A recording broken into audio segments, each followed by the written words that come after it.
హారిక ద్వారా జరిగింది తెలుసుకుని నారాయణ ఇంటికి వచ్చిన లలిత గుండె పగిలే నిజం తెలుసుకున్న మహాలక్ష్మి. ఇదంతా ఎలా జరిగిందో వీడియో ద్వారా చూసేద్దాం. ఎక్కడ వీడియోని స్కిప్ చేయకుండా చివరి వరకు చూడండి, పూర్తిగా మీకు అర్థమవుతుంది. వీడియోని లైక్ చేయడం, షేర్ చేయడం మర్చిపోకండి. మీ లైక్, షేర్ మాకు మంచి సపోర్ట్ మరియు ఎంకరేజింగ్గా ఉంటుంది. ఇక మొత్తం మీద చూసుకున్నట్లయితే కనుక మహాలక్ష్మి అయితే ఇక నారాయణకు ట్రీట్మెంట్ చేయించి ఇంటికి తిరిగి తీసుకొస్తుంది. అలా తీసుకొచ్చిన తర్వాత ఇంట్లో అంతా కూడా చాలా బాధపడతారు, ఒక రకంగా సంతోషపడతారు. నువ్వు వెళ్ళబట్టి కనీసం మహాలక్ష్మిని సురక్షితంగా క్షేమంగా ఇంటికి తీసుకొచ్చావు నాన్న, లేకపోతే అక్కడ వాళ్ళ అన్నయ్య చేసిన పనికి ఎంత ఇబ్బంది పడాల్సి వచ్చేది, మహాలక్ష్మికి ఏదన్నా అయ్యుంటే ఎంత బాధపడాల్సి వచ్చేది అని చెప్పేసి మాట్లాడుకుంటారు. ఇక ఇప్పుడు నాకేం కాలేదు కదరా మై సన్స్, మీరెందుకు అంత బాధపడుతున్నారు అంటూ నారాయణ మాట్లాడిన తర్వాత అయినా కోడలి పిల్ల నన్ను ఎక్కడా వదిలిపెట్టలా, చాలా జాగ్రత్తగా చూసుకుంది. ఇక అంతా అయిపోయిన తర్వాత మా కోడలి పిల్ల అయితే ఇక అలా అంటున్న నారాయణని చూసి, ఇది మీ గొప్పతనం మావయ్య, అంతకుమించి ఏమీ లేదు అని చెప్పని అంటుంది. అదేం లేదులేమ్మా, నువ్వైతే ముందు రెస్ట్ తీసుకో, చాలా కంగారు పడిపోయావు, చాలా టెన్షన్ పడిపోయావు అని చెప్పని అంటాడు. అవును మావయ్య, చాలా టెన్షన్ వచ్చింది. మీ నలుగురు కొడుకులకి నేనేం సమాధానం చెప్పాలో అర్థం కాక టెన్షన్ వచ్చేసింది. వాళ్ళందరి ముందు నేను తలదించుకోవాల్సి వస్తుందని టెన్షన్ వచ్చేసింది. అంటే అదేంటమ్మా అలా అంటావు, నువ్వెవరన్నా కావాలని చేసావా, మీ అన్నయ్య అలా చేస్తాడని నీకు తెలుసా? లేదు కదా, మరి ఇంకెందుకు నువ్వు అంత బాధపడటం, ఏం కాదులే వదిలేసాయి అని చెప్పేసి అంటాడు. ఇక మాధవ అయితే ఏం వదిలేయమంటున్నావురా నా బిగ్ సన్ అని అంటాడు నారాయణ. అబ్బా వదిలేయమంటే ఆ ఆలోచనని వదిలేయమంటున్నాను నాన్న అంటాడు. ఓకే, ఫీలింగ్స్ అన్నీ తీసేయమ్మా, అంతే వాడు చెప్తున్నది అంటూ, సరే నేను సెంటర్ వరకు వెళ్ళొస్తాను అంటాడు. ఏ సెంటర్ వరకు వెళ్తావు, నీకు అసలే బాగాలేదు అని చెప్పేసి చక్రి అంటే, ఎరా నేను ఎందుకు వెళ్తానంటున్నాను నీకు తెలీదా అని అంటే, అవేవో నేను చూసుకుంటా కానీ నువ్వు పడుకో అనేసి ఇక చక్రి వాళ్ళ నాన్నకంటే నారాయణకి కావాల్సిన మందు బాటలు తెచ్చిస్తే, అలా అయితే ఓకే నాకు తెలుసు కదా నువ్వు అన్నీ చూసుకుంటావు అని చెప్పేసి ఇక నారాయణ పడుకుంటాడు. నారాయణకి అర్ధరాత్రి ట్యాబ్లెట్ ఇవ్వాలని చెప్పేసి మహాలక్ష్మి లేచి చూసేసరికి ఇక నారాయణ ట్యాబ్లెట్ వేసుకుని పడుకున్న తర్వాత గాయత్రి మాధవన్ కలవడానికి వస్తుంది కదా. గాయత్రిని చూసి ఇక వీళ్ళిద్దరి పెళ్లి గురించి రేపు పొద్దున్న చక్రితో మాట్లాడాలి అని చెప్పేసి గట్టిగా అనుకుంటుంది.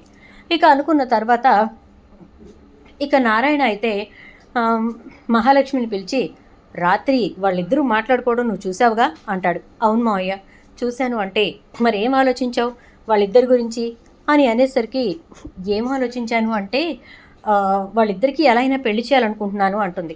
వెరీ గుడ్, మంచి ఆలోచన, అదేదో తొందరగా చేసేయి, అప్పుడు మాధవ ప్రశాంతంగా ఉంటాడు అని అంటే, సరే మావయ్య అలాగే అయితే అని అంటుంది. ఇదంతా అయిపోయిన తర్వాత ఇక మహాలక్ష్మి హారికకి ఫోన్ చేస్తుంది. అలా ఫోన్ చేసినటువంటి మహాలక్ష్మిని, చెప్పు మహా అని అంటే, మీ ఆయన గారు నీకు ఏం చేశాడో చెప్పాడా అని అనేసరికి, అది మహా అంటూ ఉంటే, అసలు బుద్ధి ఉందా వాడికి, నాకు తెలియక అడుగుతున్నానులే అని చెప్పని అంటుంది. అనేసరికి, ఏంటి మహా అంత మాట అన్నావు అనగానే, మరి లేకపోతే ఏమన్నా వద్దునా, నాకు తెలియక అడుగుతున్నాను, అసలు ఏం చేస్తున్నాడో ఏంటో తెలిసే చేశాడా, ఏ రకంగా వాడు నన్ను ఎత్తుకెళ్ళాలి ఇంటికి తీసుకెళ్ళిపోవాలి అనుకుంటాడు, అసలు వాడికి ఏం హక్కు ఉందని చెప్పి అనుకుంటాడు అని అంటూ ఉంటుంది. అదేంటి మహా అలా అంటావు, మీ అన్నయ్యకి ఆ హక్కు లేదా అంటే, లేదు నేను ఇప్పుడు ఆ ఇంటి కూతురిని కాదు ఈ ఇంటి కోడల్ని, ఆ విషయం మర్చిపోతే ఎలా అంటే, ఏం మాట్లాడుతున్నావు ఆ ఇంటి కోడల్ని అది ఇది అని చెప్పి, ఎలా కోడలివి నువ్వు అని, నీకు అసలు ఇష్టమే లేకుండా జరిగిన పెళ్ళికి నువ్వు కోడల్ని అని చెప్పి తలెందుకు ఉంచుతున్నావు అంటుంది. వదిన అవన్నీ అనవసరం, తాళి కట్టించుకున్నాను, తల వంచాను, ఇప్పుడు ప్రపంచం మొత్తానికి నేను ఇంటి కోడల్ని అని కూడా తెలుసు, అందులోనూ నన్ను కాపాడడానికి ఆయన అంత పెద్ద కత్తిపోటు తగిలించుకుంటే నువ్వు దాన్ని ఎంత లైట్గా తీసుకోమని చెప్పి చెప్తున్నావేంటి వదినా అంటే, నేను లైట్గా తీసుకో అని అనట్లేదు, కాకపోతే నువ్వు ఆలోచించాలి కదా అని అంటున్నాను అంటే, ఏం ఆలోచించేది లేదు ఏమీ లేదు, అసలు ఎందుకు వచ్చాడు ఎందుకు ఇదంతా చేశాడు అని చెప్పేసి అనేసరికి ఇక వెంటనే హారిక అయితే, ఎందుకు వచ్చాడు ఎందుకు ఇదంతా చేశాడు అంటే, ఒకటే కారణం, కేవలం తన చెల్లెలంటే ఆయనకున్న ప్రేమ ఇష్టం అని చెప్పని అంటే, ఆయనకున్న ప్రేమ ఇష్టమా, అసలు అందులో ప్రేమ ఇష్టం ఎక్కడ కనబడుతున్నాయి, కేవలం పంతం మాత్రమే కనపడుతుంది అని చెప్పేసి అనేసరికి, పంతం మాత్రమే కనపడుతుందా అంటూ ఇక వెంటనే మహాలక్ష్మి అయితే ఏ పంతము ఏంటో నాకు అనవసరం, కానీ నా జోలికి ఇంకా రాకండి అని అంటే ఈలోపు హారిక వచ్చి ఎవరితో మాట్లాడుతున్నావు అంటుంది. ఎవరితో మాట్లాడుతున్నానంటే అది అది అంటూ ఉంటుంది. ఏంటో చెప్పు పర్లేదు అని అంటే మహాలక్ష్మితో మాట్లాడుతున్నానంటుంది హారిక. అనేసరికి మహాలక్ష్మితో మాట్లాడుతున్నావా ఏంటట అంటూ ఉంటే జరిగింది మొత్తం చెప్తుంది. చెప్పేసరికి ఇక వెంటనే లలిత అయితే ఇంత జరిగిందా, అసలు ఎందుకు ఇదంతా జరిగింది, వీడెందుకు ఇంత తొందరపడ్డాడు అని చెప్పేసేసి అంటూ ఉంటే, ఎందుకు ఇంత తొందరపడ్డాడు అంటే అవకాశం దొరికింది, ఎలా అయినా సరే లాక్కొచ్చుకోవాలి అని చెప్పేసేసి అనుకున్నాడు అంతే అని చెప్పని అంటుంది. అనేసరికి ఇక వెంటనే వీళ్ళంతా కూడా అవకాశం దొరికింది ఉపయోగించుకున్నాడా, అసలు ఏం మాట్లాడుతున్నావు అంటూ ఉంటే, అవును అవకాశం దొరికింది ఉపయోగించుకున్నాడు, తీసుకొచ్చుకోవాలి చెల్లెల్ని ఇంటికి అనుకున్నాడు అంటే, అత్తయ్య మీరు మాట్లాడుతుంది చాలా తప్పు అత్తయ్య అని చెప్పని అనగానే ఇక వెంటనే చాలా తప్పు, నిజమే చాలా తప్పు అని చెప్పేసేసి అంటూ రేపు పొద్దున్నే మనం బయటికి వెళ్ళే పనుంది రెడీ అవ్వు అంటుంది. బయటికి వెళ్ళే పనుందా, రెడీ అవ్వాలా, ఎక్కడికి అని అంటే, ఎక్కడికంటే రేపు మార్నింగ్ చెప్తాను పద అని చెప్పేసేసి ఇక లలిత చెప్తుంది. హారిక అయితే ఉదయాన్నే లేచి రెడీ అయ్యి అత్తయ్య ఎక్కడికో వెళ్ళాలన్నారు అని చెప్పని అంటే, అవును ఎక్కడికి వెళ్ళాలో చెప్తాను కానీ ముందు కారు తీ అని చెప్పని అంటే ఇక హారిక కారు డ్రైవ్ చేస్తూ కారు తీస్తుంది. తీసిన తర్వాత ఇక హారిక అయితే ఎక్కడికి వెళ్ళాలో ఎటు వెళ్ళాలో చెప్పండి అత్తయ్య అని చెప్పని అనేసరికి చెప్తాను, ఎక్కడికి వెళ్ళాలో ఎటు వెళ్ళాలో అన్నీ చెప్తాను అని చెప్పేసేసి మహాలక్ష్మి ఇంటికి పద అంటుంది. ఏంటత్తయ్య మీరు అంటుంది, మావయ్య గారికి తెలిస్తే అంటే, తెలియదు కానీ నువ్వు మహాలక్ష్మి ఇంటికి పద అని చెప్పి చెప్తుంది. సరే అయితే అని చెప్పి ఇక మహాలక్ష్మి ఇంటికి పోనిస్తుంది హారిక. అక్కడికి వెళ్ళిన తర్వాత చుట్టూ అంతా చూసి లలిత అయితే కళ్ళంట నీళ్లు పెట్టుకుంటూ ఉంటుంది. ఏంటత్తయ్య ఎందుకు ఏడుస్తున్నారు అంటే, ఇదంతా చూస్తుంటే ఇదంతా కూడా నాకు తెలిసిన ప్రాంతంలా ఉంది, ఇక్కడికి వస్తే నా మనసు ఏదో దేని గురించి ఆలోచిస్తుంది, నాకేం అర్థం కావట్లేదు అని చెప్పని అనేసరికి, ఏంటత్తయ్య మీరు ఎప్పుడూ లేనిది కొత్తగా ఫీల్ అవుతున్నారు, నాకేం అర్థం కావట్లేదు అని అనేసరికి, అవును కొత్తగానే ఫీల్ అవుతున్నాను, ఎందుకంటే ఈ ప్రాంతం అంతా నాకు బాగా తెలిసినట్టుగాను నా వాళ్ళది అన్నట్టుగాను ఉంది అని చెప్పేసరికి ఇక వెంటనే హారిక సరే పదండి అత్తయ్య లోపలికి అని చెప్పి లోపలికి తీసుకెళ్తుంది. తీసుకెళ్లేసరికి ఇక వెంటనే లోపలంతా చూసినటువంటి లలిత అయితే ఒక్కసారిగా షాక్ అయిపోతుంది. నాకు తెలియటం కాదు, ఇదంతా నాకు తెలిసిన ప్రాంతమే, వీళ్ళు నాకు తెలిసిన వాళ్లే అంటూ ఎదురుగా ఉన్నటువంటి ఫోటో దగ్గరికి వెళ్తుంది. ఆ ఫోటోలో ఉన్న ఆవిడ్ని చూసి వదినా అని చెప్పి బాధపడుతూ ఉంటుంది. వదినా జేంటత్తయ్య మీరేం మాట్లాడుతున్నారో నాకేం అర్థం కావట్లేదు, వదిన ఏంటి అని అంటే, అవును ఆవిడెవరో కాదు మా వదిన అని చెప్పని అంటుంది ఇక లలిత. మీ వదిన ఎలా అంటే, నేను ఈ ఇంటి ఆడపడుచుని అని చెప్పని అంటుంది. అసలు నాకేం అర్థం కావట్లేదు అత్తయ్య, మీరు ఈ ఇంటి ఆడపడుచేంటి అని అంటే, అవును నేనే ఈ ఇంటి ఆడపడుచుని అంటూ ఇక అన్నయ్య నారాయణ అన్నయ్య అని చెప్పి లలిత పిలుస్తూ ఉంటే ఇక లోపల నుంచి నారాయణ వస్తాడు. ఎవరు అని చెప్పని ఇక బయటకు వచ్చేసరికి ఇక అక్కడ లలితను చూసి, ఎక్కడో చూసినట్టుంది, ఎవరో తెలియట్లేదు కానీ ఎక్కడో చూసినట్టుంది అని చెప్పని అంటాడు. అనేసరికి ఇక వెంటనే ఎక్కడ చూసినట్టుంది అని చెప్పేసేసి ఇక లలిత అనేసరికి, ఎక్కడ చూసానో నీకు తెలీదా అంటూ రెటమతంగా మాట్లాడుతూ ఉంటే, ఇంకా రెటమతం పోలేదనమాట అంటుంది లలిత. అనేసరికి, అవును ఆ రెటమతం పోలేదు, ఎంతకే నువ్వెందుకు వచ్చావు సడన్గా ఇంతకాలానికి అని చెప్పని అంటాడు. సడన్గా ఇంతకాలానికి ఏమీ కాదన్నయ్య, ఇప్పుడు రావాల్సిన పరిస్థితే వచ్చింది, అందుకే వచ్చాను అని అంటుంది. అవునా రావాల్సిన పరిస్థితి వచ్చిందా, దేనికి వచ్చింది రావాల్సిన పరిస్థితి అని అంటూ ఉంటే, దేనికి వచ్చిందో చెప్తాను అనేసి అంటూ ఇక లలిత, నా కొడుకు నిన్ను కత్తితో పొడిచాడని చెప్పేసేసి తెలిసిందన్నయ్య అని అంటే, నీ కొడుకా, నీ కొడుకు నన్ను పొడవడం ఏంటి, ఓహో వాడు నీ కొడుకా అని చెప్పేసేసి అనేసరికి, అవును వాడు నా కొడుకే అని చెప్పని అంటుంది. ఒక్కసారిగా నారాయణ షాక్ అయిపోతాడు. ఏంటి, వాడు నీ కొడుకా? అంటే మహాలక్ష్మి నీ కూతురా? అనగానే అవును, మహాలక్ష్మి నా కూతురే అని చెప్తుంది. ఓహో, భలే బాగుంది, మొత్తానికి ఒకటనుకుంటే ఒకటైనట్టుగా ఉంది మా పరిస్థితి అని చెప్పేసేసి అంటాడు ఇక నారాయణ. అన్న తర్వాత ఇక వెంటనే చాలా చాలా హ్యాపీగా ఫీల్ అవుతాడు. ఎంత చక్కటి మాట చెప్పావు అని చెప్పేసేసి అంటూ ఇక నారాయణ అయితే చాలా సంతోషంగా, సరే మొత్తానికి నీ కూతుర్ని నా ఇంటి కోడల్ని చేస్తాను అని చెప్పేసేసి చిన్నప్పటి నుంచి చెప్పావు, అది నిజం చేసావన్నమాట అని అనేసరికి అవును నిజమే చేశాను అని అంటూ ఉంటే ఇక అప్పుడు మా లలిత అది నేను అనుకోకుండా నిజమయ్యిందే అంతే తప్ప ఇది నేనేం కావాలని చేయలేదు అంటే, అసలు నువ్వెక్కడున్నావో మాకు తెలీదు, అలాంటప్పుడు ఇక ఇదంతా నువ్వు కావాలని చెప్పి ఎలా చేసుంటావులే అనేసేసి అంటూ ఉంటే అవును నిజమే అని చెప్పేసేసి నారాయణ అంటాడు. నారాయణ అనడంతో మహాలక్ష్మి అయితే అసలు మీరు ఏం మాట్లాడుతున్నారో నాకు ఏం అర్థం కావట్లేదు అని చెప్పని అంటుంది. ఏం అర్థం అవ్వాలి, ఏం మాట్లాడుకుంటున్నావంటే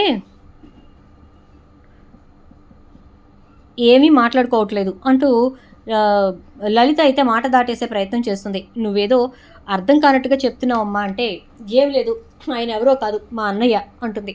నీకు అన్నయ్య? మీరు చాలా రిచ్ ఫ్యామిలీ అని చెప్పేసేసి డాడీ అంటారు అంటే, మా వాళ్ళెవరో మా మూలాలేంటో మీకు తెలియకూడదని చెప్పేసేసి, మీరు తక్కువగా ఉండకూడదు అని చెప్పేసేసి మా ఫ్యామిలీ చాలా రిచ్ ఫ్యామిలీ అని చెప్పి మీ డాడీ చెప్పేవాడు. యాక్చువల్లీ మా పుట్టింటి వాళ్ళు చాలా డబ్బున్న వాళ్ళే, కానీ మా డబ్బంతా మా పెద్దన్నయ్య తగలబోసేశాడు. మా చిన్నన్నయ్య ఎప్పుడూ కష్టపడుతూనే ఉండేవాడు. వాడు మాత్రం పేకాట జూదం అంటూ బోలెడన్ని ఆస్తుల్ని నాశనం చేసి పెట్టాడు. ఉన్న ఆస్తిని మా నాన్న ఇదిగో వీళ్ళకి పంచినట్టున్నాడు. ఈ స్థలం అంటే నాకు చాలా ఇష్టం, నాకు తెలిసి నాకు ఇష్టం అని చెప్పే మా నాన్న ఇది మా చిన్నాన్నయ్యకి ఇచ్చినట్టున్నాడు అంటూ ఉంటే, అవును అందుకే ఇచ్చాడు, నాకేగా నువ్వంటే ఎక్కువ ఇష్టం. ఆ మెడవంకరోడికి నీ మీద ప్రేమ ఎక్కడుంది? వాడికి ఎంతసేపు ఆ తాయారే కావాలి, వాళ్ళిద్దరికే సరిపోద్ది కదా, నువ్వు నేను సాధు జంతువులమాయే అంటాడు. అవునవును, మీరు చాలా సాధు జంతువు మావయ్య అంటుంది మహాలక్ష్మి. ఏంటమ్మా నువ్వు నా మాట నమ్మట్లేదు, నేను చాలా మంచోడు తెలుసా అంటే, అవును మావయ్య మీరు ఎంత మంచోళ్ళో నాకు తెలీదా అని చెప్తుంది. ఇక అయిపోయిన తర్వాత మొత్తం మీద ఇక మహాలక్ష్మి మాటలు ఇవన్నీ కూడా చూస్తూ లలిత అందరూ మొత్తానికి బాగానే కలిసిపోయినట్టున్నారు. అంటే మహాలక్ష్మి మాత్రం చాలా చక్కటి పిల్ల, అలాంటి పిల్ల దొరకటం మా ఓడు అదృష్టం అనుకో, ఎక్కడో పెట్టుపుట్టాడు, అందుకే ఎంత చక్కటి కుందనాల బొమ్మ దొరికేసింది అంటూ ఉంటాడు ఇక నారాయణ అయితే.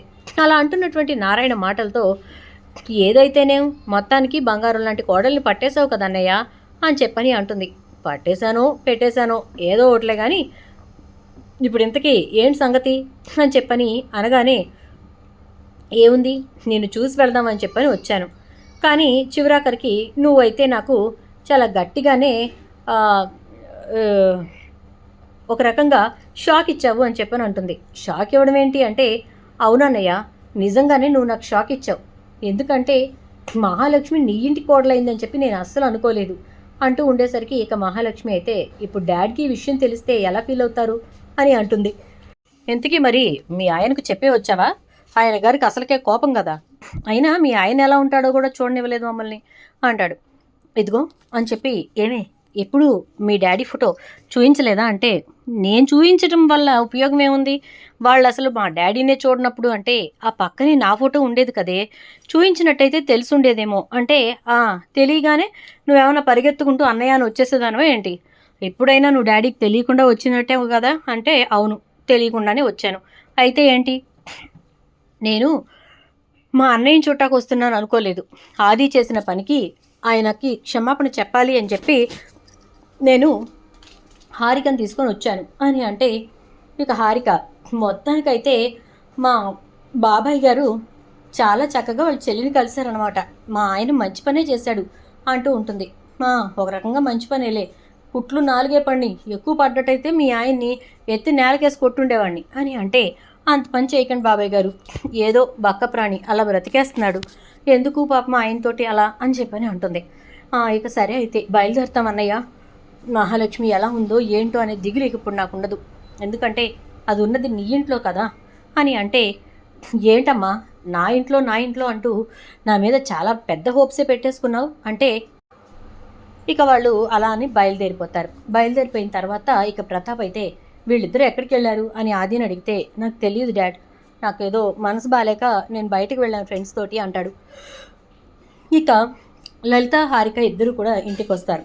ఎక్కడికి వెళ్ళారు హారిక అంటే, అది గోల్డ్ షాప్కి అంటే, ఇక లలిత ఏమో హాస్పిటల్కి అంటుంది. ఇదేంటి ఇద్దరు వేరువేరుగా చెప్తున్నారు అంటే, అదే గోల్డ్ షాప్కి వెళ్ళి హాస్పిటల్కి వెళ్ళాము అయ్యా. హాస్పిటల్కి వెళ్తే అక్కడేమో ఏ డాక్టర్ కోసం మేము వెళ్ళామో ఆ డాక్టర్ లేరు. గోల్డ్ షాప్లోనేమో జ్యువెలరీ ఆర్డర్ ఇచ్చేసి వచ్చాం అనగానే, అదేంటి ఇప్పుడు ఏ పండగ కూడా లేదు కదా, సడన్గా జ్యువెలరీ ఆర్డర్ ఇవ్వడం ఏంటి అని అంటే, అది అత్తయ్య ఎందుకో జ్యువెలరీ చేయించాలనుకుంటున్నాను అన్నారు, అందుకోసం అని చెప్పేసి వెళ్ళాము అని అంటుంది హారిక. ఇక అలా అన్న తర్వాత సరే సరే అయితే అని చెప్పేసి, భోజనం వడ్డిస్తారా, ఉదయం నుంచి ఏం తినలేదు, ఎవరు ఎటు వెళ్ళిపోయారో అర్థం కాలేదు, ఈ ఆదిగాడు కూడా లేడు అని చెప్పని అంటే, అయ్యో వస్తున్నానండి అని చెప్పి గబగబా లలిత వెళ్ళి ఒక భోజనం తీసుకొచ్చి వడ్డిచ్చేస్తుంది. వంటమ్మాయి వంట చేసి వెళ్ళింది, తినచ్చు కదా మీరు అని అంటే, నేను తింటానా నీకు తెలీదా అంటాడు. ఇక భోజనం వడ్డించిన తర్వాత ప్రతాప్ భోంచేసి, కూతురు బాగుందా అని అడుగుతాడు. ఏం మాట్లాడుతున్నారండి అంటే, నువ్వు నీ కూతురింటికి వెళ్ళావని నాకు తెలుసు లలిత, నువ్వేమీ అంత తెలివి తక్కువ దానివి కాదు, నువ్వు గోల్డ్ షాప్కి వెళ్ళాను, హాస్పిటల్కి వెళ్ళాను అని చెప్పి నువ్వు చెప్తే నేను నమ్మను అనే విషయం నీకు తెలుసు. కోడలు ముందు ఏదో ఒకటి చెప్పేసి కవర్ చేసావు. చెప్పు ఎలా ఉంది నీ కూతురి పరిస్థితి అని అంటే, బాగానే ఉంది పర్వాలేదు అని చెప్పని అంటుంది. మరింతకీ ఏం జరిగిందని ఇప్పుడు సడన్గా కూతురిని చూడటానికి వెళ్ళావు అని అనేసరికి, ఏం జరగటం ఏంటి నా బొంద, నీ కొడుకు ఏం చేశాడో తెలుసా అని అంటే, ఏం చేశాడు అంటాడు. ఏం చేశాడా, మీ కొడుకు చేసిన పనికి అదే మరొకరైతే పౌరుషంగా వెళ్ళింది కదా అంటే, అవును పౌరుషంగానే వెళ్ళింది, పౌరుషంగానే బ్రతుకుతోంది, వీడు చేసిన పనికి అంటూ ఉంటే ఏం చేశాడు అని చెప్పనంటే, నిన్నది కాలేజీకి వచ్చిందట, అప్పుడు ఆది అక్కడికి వెళ్ళి పని కట్టుకొని దాన్ని ఇంటికి తీసుకొద్దామనే ప్రయత్నం చేశాడంట. ఈలోపు వాళ్ళ మామయ్య అడ్డొచ్చి ఆది వల్ల కత్తిపోటుకు గురయ్యి హాస్పిటల్ పాలయ్యాడు. మంచివాళ్ళు కాబట్టి వాళ్ళు ఏమీ అనలేదు, అదే ఇంకొకళ్ళైతే ఎంత గొడవ చేస్తుండేవాళ్ళు అని చెప్పేసి అంటుంది లలిత. ఆ మాటలతోటి ఇక ప్రతాప్ అయితే, మరి వెళ్ళి క్షమాపణ చెప్పొచ్చావా ఏంటి అని అంటే, చెప్పాలి కదండి, తప్పు మన కొడుకు చేసినప్పుడు క్షమాపణ చెప్పకపోతే ఎలా అని అనగానే, అవును క్షమాపణ చెప్పాల్సిందే, చెప్పేశావా అంటే చెప్పాను అంటుంది. ఎవరికి చెప్పావు అంటాడు ప్రతాప్. ఇంకెవరికి, మా అన్నయ్యకి అంటుంది. అదేంటి నువ్వు మహాలక్ష్మి వాళ్ళ ఇంటికి వెళ్ళానన్నావు, మరి మీ అన్నయ్య అని చెప్పి మీ పుట్టింటి వాళ్ళ గురించి చెప్తున్నావు, ఎప్పుడూ లేని కొత్తగా పుట్టింటి మీద ఆశ కలిగిందా లలిత అని అంటాడు. ఆశ కలగడం కాదు, నా కూతురు వెళ్ళి నా పుట్టింట్లో నా చిన్నన్నయ్య కొడుకునే పెళ్లి చేసుకుంది అంటుంది. ఏంటి నువ్వు మాట్లాడేది అంటే, ఆ నారాయణ కొడుకునా అనగానే, అవును మా నారాయణ అన్నయ్య కొడుకునే ఇది పెళ్లి చేసుకుంది. తీరా అక్కడికి వెళ్ళిన తర్వాత చూస్తే ఆది పొడిచింది ఎవరినో కాదు మా చిన్నన్నయ్యని అని చెప్పి తెలిసింది అని చెప్పనంటే, అబ్బా ఏ కుటుంబంతో మళ్ళీ నాకు సంబంధాలు వద్దనుకున్నాను, ఏ కుటుంబం వైపు నేను అసలు ఎప్పటికీ చూడకూడదు అనుకున్నానో ఆ కుటుంబంలోకే వెళ్ళి పడిందేంటే అని చెప్పని అంటే, బాగుంది, మీ ముఖం కూడా చూడకుండా మీతో మీతో వెళ్ళిపోతాను అంటే మా అన్నయ్య నన్ను పంపించేయలేదు, అలాగే ఇది కూడా మనం కూడా అల్లుడు ముఖం చూడకుండానే కూతురుని ఇంటికి పంపించినట్టు అయ్యింది అని చెప్పని అంటుంది. అది వేరు ఇది వేరు అని అంటూ, ఏమన్నాడు మీ అన్నయ్య అంటే, పంపించేశాను కదా బాగానే చూసుకుంటున్నాడా అని అడిగారు. అనగానే, మరి ఏం చెప్పావు నువ్వు అంటే, ఇన్ని సంవత్సరాల్లో పుట్టింటి ముఖమే చూడలేదంటే ఇంతకంటే బాగా ఇంకెవరూ చూసుకోరేమో అని చెప్పాను అనగానే, ప్రతాప్ కొంచెం గర్వంగా ఫీల్ అవుతాడు. చాలా థ్యాంక్స్, మొత్తానికి మంచిగానే చెప్పావన్నమాట. నీ కూతురు ఏమంటోంది అంటే, దాని సంగతి ఎందుకులే, అదైతే ఇక్కడే ఉంటాను ఇంటికి రాను అంటుంది. ఇప్పుడు మరి మేనరికం అనేది తెలిసింది కదా, ఇప్పుడు రానందా అంటే, మీరు సర్టిఫికెట్లు కాల్ చేశారనే కోపం దానికి పీకల దాకా ఉంది కాబట్టి అది ఎట్టి పరిస్థితుల్లోనూ మళ్ళీ మిమ్మల్ని చూడటానికి రావడం అనేది జరగదనే అనుకుంటున్నాను అని అంటుంది. దాంతో ఇక ప్రతాప్ అయితే, వస్తే బాగుండు అందుకే ఆశపడుతున్నాను అని అంటే, వెళ్ళి చూడండి అనగానే, ఈ రోజుకి వచ్చి మీ పుట్టింట్లో నేనే అడుగు పెట్టలేదు, అలాంటిది ఇప్పుడు కూతురు కోసం వెళ్ళి తలదించుకోమంటావా అని అంటాడు. తల దించుకునేదేముంది, కూతుర్ని చూసిరండి, మీ బాబు మర్దిని మీ బావని పలకరించరండి, తప్పే ఉంది, అల్లుడికి కూడా కాస్త భరోసా కలుగుతుంది కదా అని అంటే, అవసరం లేదులే, నా పని నేను చేసుకుంటాను అంటాడు ప్రతాప్. చూద్దాం మరి ఏం జరుగుతుందో. వీడియో నచ్చితే లైక్ చేసి వీడియోని షేర్ చేయండి, ఛానల్ సబ్స్క్రైబ్ చేసి పక్కనే బెల్ ఐకాన్లో ఆల్ ట్యాప్ చేయండి.